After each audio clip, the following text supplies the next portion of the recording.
আসসালামু আলাইকুম। আবির ভাইয়ের আধুনিক কৃষি প্রজেক্ট থেকে সবাইকে স্বাগত জানাচ্ছি। আমি মোহাম্মদ আশরাফুল আলম। আজ আমরা এসেছি পাবনা জেলার বেড়া উপজেলার একজন আধুনিক কৃষি উদ্যোক্তা, যিনি পেশায় একজন উপসহকারী প্রকৌশলী, বাংলাদেশ গণপূর্ত অধিদপ্তর। এই চাকরির পাশাপাশি তিনি বেছে নিয়েছেন কৃষি পেশাকে। শুধু তাই নয়, তিনি গতানুগতিকের বাইরে যে খুব সুন্দরভাবে আধুনিক উপায়ে কৃষির অনেক সবজি, বিদেশি সবজি তিনি উৎপাদন করেছেন। আমরা দেখব, দেখানোর চেষ্টা করব আপনাদেরকে। সাথেই থাকুন। আবির ভাই, আপনি কেমন ওয়ালাইকুম আছেন? আসসালাম ওয়া রাহমাতুল্লাহ। জি, আলহামদুলিল্লাহ ভালো আছি। আজকে শুক্রবার, তাই না? জি, জি, এজন্য 2 দিনের ছুটিতে আপনি সেই ঢাকা থেকে চলে আসছেন পাবনাতে জি, আপনার প্রজেক্টে দেখার জন্য। তো কেমন লাগে? আপনি তো পেশায় একজন প্রকৌশলী। জি। তো পাশাপাশি আপনি যখন ঢাকাতে থাকেন, আপনার এই কৃষি প্রজেক্টের প্রতি আপনার কেমন ভালো লাগা কাজ করে? এটা আসলে ভালো লাগা, এটা তো মাটির সাথে একটা সম্পর্ক, একটা জি, মাটির জি। সাথে একটা টান থাকে। এজন্য সবসময় এটা ভালো মনের থেকে একটা কাজ করে আরকি ভালো লাগাটা। আচ্ছা, হুম, এখন আপনার এই যে জায়গাটা, জি। এটা কত শতক জায়গায় আপনি আপনার এই প্রজেক্টটা শুরু করছেন? এটা প্রায় ২ বিঘা। 2 বিঘা। এখন আপনার তো অনেক বড় জায়গা এবং আপনি অনেকগুলো আইটেম আপনি দিয়ে শুরু করছেন, তাই না? জি, জি। এখন আপনাদেরকে প্রথমেই আমি দেখাবো, এটা হচ্ছে, এটাকে কি বলা হয় আবির এটাকে ভাই? বলে ব্রোকলি। ব্রোকলি। ব্রোকলি। এটা তো বাংলাদেশে সচরাচর এটা না, না, এটা চাষ হয় না। না, এটা না, একটা এটা একটা বিদেশি সবজি। বিদেশি হ্যাঁ। সবজি। তো আপনি এই যে ব্রোকলি বিদেশি সবজি, এটা চাষ করার আইডিয়া আপনার মাথায় কোথা থেকে আসে? আপনি ঢাকা শহরে থাকেন, একজন ইঞ্জিনিয়ার মানুষ, তারপরে আপনার এই কৃষির প্রতি ভালো লাগাটা কোথা থেকে আসছে? কৃষির প্রতি মূল ভালো লাগা, যেমন আপনি যেমন ১ম এই কথাটাই বললেন, এটা তো চাষ হয় না। জি, হ্যাঁ? জি, জি, জি। হ্যাঁ, এটা চাষ হয় না কিসের জন্য? কারণ আমাদের কৃষিতে যারা কাজ করে তারা জি, জি। মেক্সিমামই, মূর্খ বলবো না, কিন্তু অল্প শিক্ষিত, বা তারা আর্থিকভাবে খুবই কি বলবো, আনসাফিসিয়েন্ট। জি, হ্যাঁ? জি, জি ভাইয়া। তো সেইজন্য তারা নতুন কোনো সবজি, নতুন কোনো প্রযুক্তি তারা সহজে নিতে পারে না, গ্রহণ জি, করতে পারে না। কারণ তারা ভয় খায় যে এতে আসলে টাকা উঠবে কিনা, বা জি, এই জি। টাকা বিক্রি করবে কোথায়, করবে কোথায়। কিন্তু আমরা যে দেখছেন যে ব্রোকলি, এটা কিন্তু চিটাগাং বলেন, আমি চিটাগাং ছিলাম আগে। জি, জি। হ্যাঁ, চিটাগাং এটা অনেক দামে বিক্রি হয়, এবং আচ্ছা, আচ্ছা। হ্যাঁ, রেড ক্যাবেজ বলেন, সেগুলো বা অন্য যে সবজি, বিদেশি সবজিগুলো, এগুলো অনেক দামে বিক্রি হয়। আচ্ছা, আচ্ছা। এবং কৃষকরা হয়তো জানেও না যে তারা ওই অনেক ফসল যে উৎপাদন করার থেকে বিদেশি যে সবজিগুলো আছে, দামি সবজিগুলো, এগুলো অল্প উৎপাদন করলেও কিন্তু তারা টাকার আর্থিক দিকে সমান টাকা পাবে। এমনকি আর্থিক দিক থেকে তারা আরো বেশি বেটার পাবে। হ্যাঁ? যেমন আমাদের ক্যাপসিকাম বলেন, ব্রোকলি বলেন, এটার যে দাম, জি, হ্যাঁ, জি। এটার দাম নরমাল চিরাচরিত ধান বা তারা পাট চাষ করে, যে চাষ করুক, হ্যাঁ, এটা থেকে কিন্তু অনেক পার্থক্য। আচ্ছা। হ্যাঁ, হিউজ একটা থাকে। আর এই যে এখানে এগুলা কি? এটা কি বলবেন? এটাকে এটা বলে কি রেড বাঁধাকপি। ক্যাবেজ? হ্যাঁ, লাল। এটাই লাল আচ্ছা, বাঁধাকপি টাইপ আরকি। আচ্ছা, আচ্ছা। সবাই বলে। এটা দেখার কারণ আমার চেষ্টাটাই এটা, যা অনেকে দেখে না বা জানে না, এবং এটা কৃষক পর্যায়ে যাতে সবাই চাষ করতে পারে। জি। এজন্য কৃষক পর্যায়ে ছড়িয়ে দেওয়ার জন্যই মূলত আমার প্রদর্শনী প্লট হিসেবে মতন আমি আরকি একটা স্যাম্পল করে দিচ্ছি, এবং তাদের আমি দেখায় বাজার চিনায় দিচ্ছি যে আপনারা এইভাবে বাজারে বিক্রি করবেন, এইভাবে উৎপাদন করবেন, হ্যাঁ? জি। এবং এইভাবে লাভবান হবেন। এতে আপনারা পরিবার পরিজন নিয়ে সবাই নিয়ে আপনারা যাতে একটা ভালো একটা আর্থিক সামাজিক অবস্থায় থাকতে পারেন, সেইজন্য আমার মূলত এই তাদের সহায়তা করার জন্য মূলত আমার এই কৃষি কাজ এরপরে করা যেটা বা দেখতে কৃষিতে পাচ্ছি, আসা। এটা কি? আবির ভাই, এটার সঙ্গে আমাদের একটু পরিচয় করে এটাকে দিবেন। বলে বলে হচ্ছে বোম্বাই মরিচ। হ্যাঁ? বোম্বাই মরিচ। আচ্ছা, আচ্ছা। বোম্বাই মরিচ, অনেকে কামরাঙা মরিচ বা আধুনিক অন্যান্য মরিচ বলে। যেমন এই মরিচটা বললেন, এই মরিচটা আমাদের জি, কিন্তু এই পাবনা জেলায় বা আমাদের এই উত্তরবঙ্গের এটা চাষ খুবই কম হয়। জি, হ্যাঁ? অথচ এই মরিচটার যে দাম, জি। একেকটা এই মরিচটা খুচরাতে পার পিস একটা সিঙ্গেল পিস মরিচের দাম ৳৫ বিক্রি হয়। অর্থাৎ আপনার যদি যদি ১ ডজন হিসেব করেন, ডজন অনেক জায়গায় ঢাকায় বিক্রি হচ্ছে বা চট্টগ্রাম বিক্রি হচ্ছে। হ্যাঁ? আর এটা অনেক ঝাল হয়। এটা আমাদের এদিকে প্রচলন নাই। এর পাশাপাশি এখন আমরা আপনাদের সাথে পরিচয় করে দিব একটি স্ট্রবেরি গাছ আমরা দেখতে পাচ্ছি আপনার এখানে। জি, জি, এটা জি। কি পরীক্ষামূলকভাবে আপনি রোপণ করছেন এখানে? জি, জি, জি। আপনার এখন গাছে ফুল আসছে? জি, জি। এখন মানে ৫০ টার মতন আলহামদুলিল্লাহ। রোপণ করছিলাম। এটা শুধু আচ্ছা, আচ্ছা, পরীক্ষামূলক। আচ্ছা। কারণ এটা হয় কিনা, বা এটা এলাকার মানুষদের দেখানোর জন্য, হ্যাঁ? এবং জি, জি। নিজেদের এটা টেস্ট করার জন্য আরকি মূলত। কারণ আপনারা জানেন এটা একটু পোকা-টোকা বেশি হয়। এটা যত্ন অনেক বেশি করতে হয়। জি। এটা ১ম দিন থেকে মানে প্রত্যেক ৩ দিন পর, পর বা ৭ দিন পর, পর অনেক স্প্রে লাগে। হ্যাঁ? ইতিমধ্যে আপনার এখানে আমরা এজন্যই ৩ টা সমস্যা। আ সবজি সম্পর্কে জানতে পারলাম। ব্রোকলি, আর দ্বিতীয়টা হচ্ছে রেড রেড ক্যাবেজ, ক্যাবেজ, এরপর তারপরে স্ট্রবেরি স্ট্রবেরি এবং বোম্বাই মরিচ, বোম্বাই মরিচ। জি চারটা।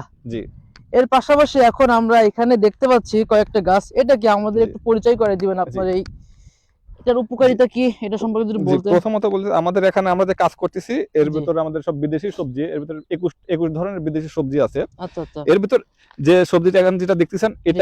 এটাকে বলে স্টেভিয়া। স্টেভিয়া। জি আচ্ছা আচ্ছা। স্টেভিয়া এটা হচ্ছে চিনির বিকল্প হিসেবে, হ্যাঁ হ্যাঁ। এটা যারা ডায়াবেটিস পেশেন্ট তারা চিনির বিকল্প হিসেবে এটা খেতে পারে। হ্যাঁ, চিনির বিকল্প হিসেবে এটা খেতে হ্যাঁ পারে। এটা চিনির থেকে প্রায় 50 গুণ বেশি মিষ্টি। আচ্ছা আচ্ছা। হ্যাঁ, এটার পাতাটা হ্যাঁ। যে কেউ শুকায়ও খেতে পারে বা কাঁচাতেও খেতে পারে, চায়ের সাথে খেতে পারে বা যে কোনো পায়েস বা যে কোনো, হ্যাঁ, মিষ্টি জাতীয় যে কোনো এটা কি পণ্যের এখন সাথে। খাওয়া যাবে? হ্যাঁ, এটা এখন খাওয়া যাবে। আপনার আচ্ছা পাতা আচ্ছা। ছিঁড়ে আপনি একটা খেতে খেয়ে পারেন। দেখি তাহলে। জি জি জি হ্যাঁ, এবং এটার আমরা চেষ্টা করছিলাম যে এই আসলে অনেক মিষ্টি। হ্যাঁ, এটার প্রজেক্ট করব প্রায় আমার চিন্তা ছিল। এটার জি। 1 বিঘার উপরে শুধু স্টেভিয়ার চাষ থাকবে। আচ্ছা। হ্যাঁ, কারণ এটা পাতা আহরণ করে আপনার বিজনেস করা যায় বা আপনার টাইম টু টাইম এটা ডেভেলপ করা যায়। হ্যাঁ, কিন্তু সময় স্বল্পতার কারণে বা গাছের স্বল্পতার কারণে আমরা করতে পারি নাই। কিন্তু ইনশাআল্লাহ চেষ্টা আছে, কারণ আমাদের দেশে যেমন যেভাবে ডায়াবেটিস পেশেন্ট বাড়তিছে, জি জি। হ্যাঁ, এবং সবাই তো চিনি থেকে এ মানে চিনি খেতে পারে না। তো মিষ্টি থেকে আর সবাই বঞ্চিত। সেই হিসেবে আচ্ছা। চিন্তা করছি, এবং এটা এর মার্কেট পাশাপাশি এটা তো ভালো, আমাদের দেশীয় একটা সবজি ভালো। দেখতে জি। পাচ্ছি এটা। না, এটা দেশি সবজি না। এটাও আরকি বিদেশি একটা সবজি। এটাকে বলে বিটরুট। বিটরুট। হ্যাঁ, বিটরুট এটা সুপার ফুড একটা আইটেম। আচ্ছা আচ্ছা। হ্যাঁ, এটা অনেক ধরনের অনেক পুষ্টি এবং এটার অনেক উপকারিতা। বিশেষ করে এই মহিলাদের জন্য বা শিশু বাচ্চাদের জন্য এটা খুবই উপকারী একটা ফসল। আবির ভাই আরো সামনে দেখতে পাচ্ছি এখানে মালচিং করছেন এখানে। জি, এখানে জি, জি। এগুলা কি দেওয়া হয়েছে এখানে? এখানে এই বোম্বাই মরিচ দেওয়া হয়েছে এবং এখানে ৮ জাতের বিদেশি ৮ জাতের মরিচ আছে। ৮ হ্যাঁ, জাতের মরিচ। জি, জি, আচ্ছা আচ্ছা। এখন আমি দেখতে পাচ্ছি এখানে আপনার এই যে প্রজেক্টটা ২ বিঘা যে প্রজেক্ট আপনি আমাদেরকে বললেন, জি, এখানে একটা অংশ মালচিং পেপার দিয়ে করছেন। জি। আর একটা অংশ এখানে মালচিং পেপার দেওয়া নাই। এটার কারণটা কি ভাই? এখানে কি গবেষণা চলতেছে না, এটা নিয়ে আপনার? এটা আসলে আমি প্র্যাকটিক্যালি মানে আমাদের যারা কৃষক ভাই বোনেরা আছে তাদের আমি প্র্যাকটিক্যালি বোঝানো চাচ্ছিলাম আচ্ছা যে আচ্ছা। মালচিং এর উপকারিতা কি, জি জি মালচিং জি। দেওয়ার কারণে কি হয় আর জি। মালচিং ছাড়া কি হয়। হ্যাঁ, আপনারা যখন সামনে দেখবেন মালচিং ছাড়া আমি যে মরিচ গাছগুলো লাগাইছি, হ্যাঁ হ্যাঁ হ্যাঁ। হ্যাঁ, এবং মালচিং সহ যে মরিচ গাছ লাগাইছি, দুইটার গ্রোথ আচ্ছা। আকাশ পাতাল পার্থক্য, এবং আপনি এখানেও দেখতে পাচ্ছেন। এই যে আমরা দেখতে পাচ্ছি আপনার এই যে মালচিং ছাড়া যে গাছগুলা এখানে একটু এখানে ঘাস অপুষ্টি হয়ে, এবং হ্যাঁ, চারিপাশে ঘাসের জন্য ঘাসে খুব যেমন একটা ভরপুর গ্রোথ নাই গাছগুলা। গাছগুলোতে, মনে হ্যাঁ, হয় যে খুব দুর্বল হয়ে গেছে খুব, গাছগুলা। হ্যাঁ, হ্যাঁ, এর পাশাপাশি আমরা দেখতে পাচ্ছি প্রিয় দর্শক খেয়াল করবেন এই যে মালচিং এর মধ্যে যে গাছগুলা হুম, বেড়ে উঠতেছে এগুলো এগুলো কোনো, কত সুন্দর। হ্যাঁ, হ্যাঁ, দেখতে কত সুন্দর মনে হচ্ছে সবই ঠিকঠাক মতো হুম, আছে। জি, কিন্তু অন্য পাশে এবং কোনো মালচিং ঘাস নাই, ছাড়া কোনো হ্যাঁ, কোনো ই ঘাস নাই, নাই। এর পুষ্টির কোনো অভাব নাই। হ্যাঁ,